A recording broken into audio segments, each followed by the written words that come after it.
प्रेमचंद का जीवन परिचय की बात कर रहे हैं हम, जो कि 4 अंक में आपको कक्षा 9वीं से 12वीं तक की एग्ज़ाम में आपको ये देखने को मिलेगा। आप चाहे 9वीं की एग्ज़ाम दे रहे हो, चाहे आप 10वीं की दे रहे हो, चाहे आप 12वीं की दे रहे हो या 11वीं की, वो हर एक एग्ज़ाम में ये देखने को मिलेगा। तो हम आज बात कर रहे हैं प्रेमचंद के जीवन परिचय की। प्रेमचंद के जीवन परिचय की, तो जीवन परिचय उनका किस प्रकार है देखते हैं।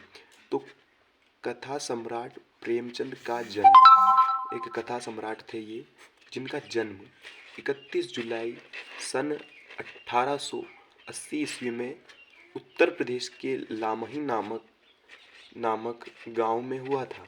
इनका जन्म है वो कहाँ हुआ था, उत्तर प्रदेश के लामही नामक गांव में हुआ था।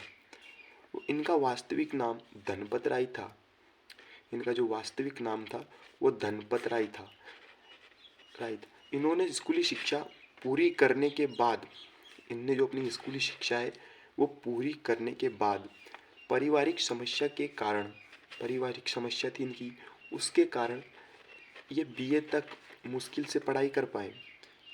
मुश्किल से ये बीए तक ही पढ़ाई पूरी कर पाए जीवन व्यापन के लिए। अब जीवन व्यापन के लिए इन्हें सरकारी नौकरी करनी पड़ी। इन्हें जीवन व्यापन के लिए सरकारी नौकरी भी करनी पड़ी। इनके जीवन व्यापन के लिए इन्हें सरकारी नौकरी करनी पड़ी।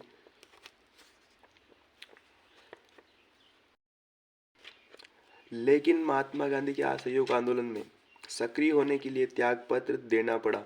8 अक्टूबर सन 1936 में ईस्वी में सदी में इनकी मृत्यु हो गई। तो रचना की बात करें इनकी कौन कौन सी है प्रेमचंद की रचनाएं, तो इनकी रचना है पहली उपन्यास, सेवा साधना, प्रेमाश्रम, रंगभूमि, गमन गोदान, ये इनकी रचनाएं। और भी है लेकिन मैंने ये इम्पोर्टेंट है वो लिख दी।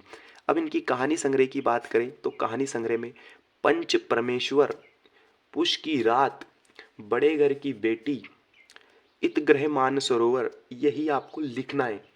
क्लियर है, यहाँ आपने यही लिख के आना है। साहित्यिक विशेषताएं, इनकी जो साहित्य की विशेषता है वो क्या है, तो इनकी जो रचनाओं में जन साधारण की भावना, परिस्थितियों और उनकी समस्याओं का मात्रिक चित्रण किया है।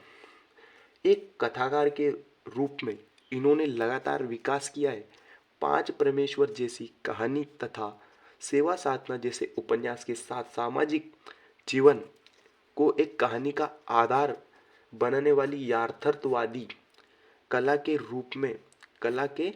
अग्रदूत के रूप में सामने आए हैं, कह सकते हो आप, क्योंकि बहुत ही महत्वपूर्ण क्वेश्चन है ये। आपको 4 अंक दिलाएगा ही दिलाएगा, चाहे आप कौन सी भी कक्षा में हो, लेकिन ये आपको 4 अंक जरूर दिलाएगा। जय हिंद साथियों, मिलते हैं किसी नेक्स्ट वीडियो में।